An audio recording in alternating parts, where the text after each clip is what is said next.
सर्वसामान्य लोकांना एक प्रकारचा धक्का बसला आहे. वीज जिल्हा याचा एक महाराष्ट्रात लौकिक आहे. हा जिल्हा मी अनेक वर्षांपासून या निमित्तानं जिल्ह्याशी संबंधित आहे. वारकरी संप्रदाय हे या जिल्ह्याचं वैशिष्ट्य आणि वारकरी संप्रदायाचा विचार घेऊन आपलं आयुष्य जगणार आहे. दुष्काळ पडल्यास ते त्याला तोंड देणार आहे. महाराष्ट्रातल्या साखर उद्योगाला हातभार देणारे त्यासाठी कष्ट करणारे कुणी आहेत हा प्रश्न विचारला तर वीजचा हा उल्लेख त्या ठिकाणी केला जातो. आणि अशा जिल्ह्यामध्ये जे काही घडलं हे कुणाला न फसणारं न सोचणारं अतिशय चमत्कारिक अशा प्रकारचं आहे. त्या तरुण सरपंचाची हत्या झाली. 15 वर्ष लोकांच्या पाठीमागं त्या पदावर बसण्याचं काम त्यांनी केलं. 15 वर्ष ज्याची निवड झाली त्याचा अर्थ लोकांच्या दैनंदिन सुखदुःखाशी संयम होणारा, वादविवादापासून दूर राहणारा असा हा तरुण कर्तव्यगार लोकप्रतिनिधी म्हणून तुमच्या गावामध्ये काम करतोय. जे काही घडलं त्याच्यात त्याचा काहीच संबंध नसताना कुणी येऊन कुणाला दौंडाची दिली, कुणाला मारून केली आणि त्याच्याबद्दलची तक्रार आल्याच्या नंतर त्याची चौकशी ही करण्याची भूमिका घेतली. आणि ती चौकशी का करतो म्हणून कुणी बाहेर यायचं, व्यक्तिगत हल्ला केला आणि शेवटी तो हल्ला हत्येभरून जातो. हे चित्र अतिशय गंभीर अशा प्रकारचं आहे. याची नोंद ही राज्य आणि केंद्र सरकारने घ्यावीच लागेल. लोकसभेचं अधिवेशन काल संपलं आणि गेले 2-4 दिवस आम्ही बघतो तुमचे प्रतिनिधी बजरंग सोनवणे असतील, शिव तळके असतील आणि जे कोणी तिथं खासदार महाराष्ट्राचे आहेत त्यांनी हा प्रश्न उचलून धरला.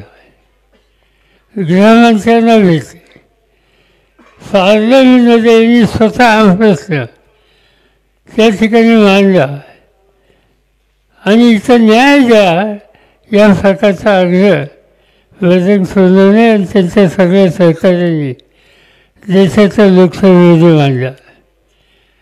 त्यांचं भाषण मी ऐकत होतो. मी काही त्यांच्या सभागृहात नाही आहे पण ऐकत होतो. समग्र ते जे काही सांगत होते ते ऐकायच्यानंतर स्थगित झालं.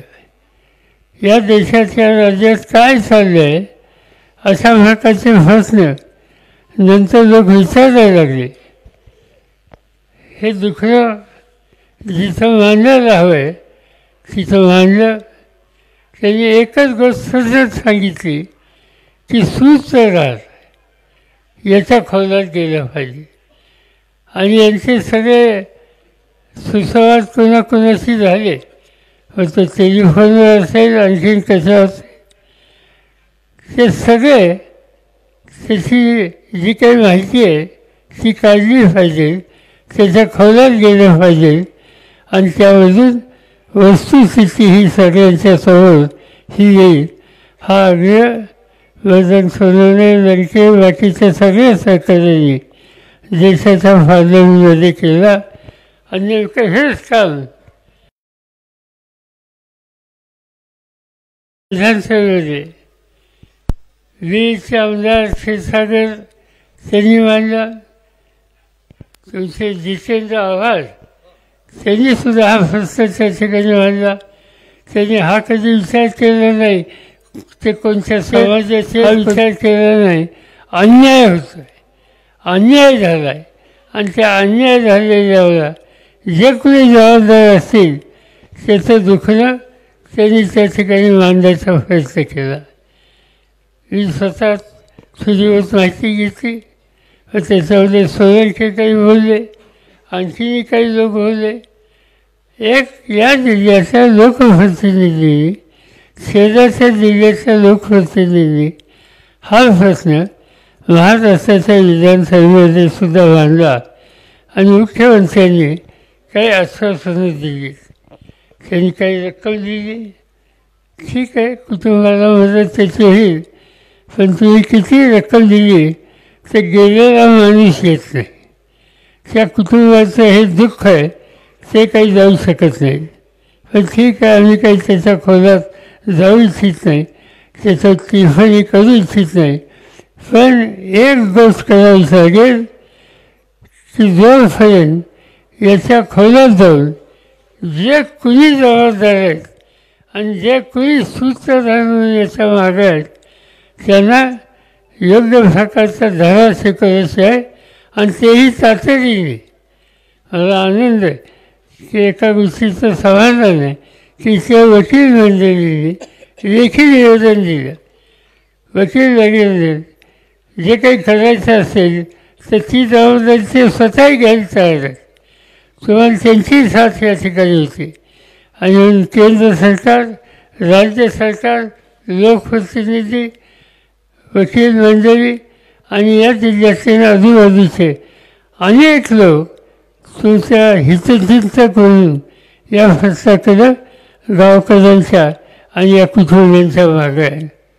मी एवढंच तुम्हाला सांगेन की एक प्रकारचं दहशतीचं वातावरण आहे, कृपा करा आणि त्या दहशतीच्यातून बाहेर पडा. याला आपण सगळ्यांनी तोंड देऊ. एकदा आपण सगळ्यांनी सामुदायिक प्रयत्नाची भूमिका घेतल्याच्या नंतर कुणी आपल्याला अडू शकत नाही. आणि मी तुम्हाला खात्री देऊ इच्छितो की आज म्हणजे कालच आम्ही पार्लमेंट संपवून पोहोचलो आणि आज इथं आलो. त्याचं कारण हे आहे की महाराष्ट्रामध्ये, मराठवाड्यामध्ये आणि 20 जिल्ह्यामध्ये असं घडतं आहे. ही गोष्ट आम्हा कोणाला न शोभणारी आहे. याच्यातून न्याय हा दिलाच पाहिजे. जे दुःखी आहेत त्यांच्या दुःखाशी ते एकटे नाहीत, आपण सगळे आहोत हे वातावरण केलंच पाहिजे. आणि ती स्थिती ही दुरुस्त कशी होईल याची काळजी आपण सगळ्यांनी घेतलीच पाहिजे. कुटुंबात लहान मुलं आहेत, त्यांच्या मुलांनी आत्ताच सांगितलं की तुझ्या शिक्षणाची जबाबदारी आम्ही घ्यायला तयार आहोत. माझ्याकडे बारामतीला फार मोठी मुलींच्यासाठी शैक्षणिक सुविधा आहे. जवळपास 9 ते 10,000 मुली शिकतात. त्याच्यामध्ये आणखी एक मुलगी असेल, उद्या मुलगा येत असेल, त्यांचं पूर्ण शिक्षण आपण करू, त्यांना धीर देऊ, कुटुंबाला धीर देऊ. त्यांच्या मातोश्री आणि कुटुंबातले इतर घटक आहेत त्यांना आपण सगळे मिळून एक प्रकारचा आधार देऊ आणि हे सांगू की तुम्ही एकटे नाहीत, तुमच्या मागं हा सगळा आम्हा लोकांचा एक प्रचंड संख्येनं वर्ग आहे. आणि त्यामुळे न भिता या सगळ्या जे गेलं आहे, जे झालं आहे ते तर आपण परत आणू शकत नाही, पण निदान धीर देऊ शकतो, आत्मविश्वास वाढवू शकतो. ते एकटे नाहीत ही भावना निर्माण करू शकतो आणि ते काम आपण सगळे मिळून करू एवढंच या ठिकाणी सांगतो. राज्य सरकार, केंद्र सरकार याच्या खोलात जाईपर्यंत आम्ही स्वस्थ बसणार नाही हा विश्वास देतो आणि 2 शब्द संपवतो.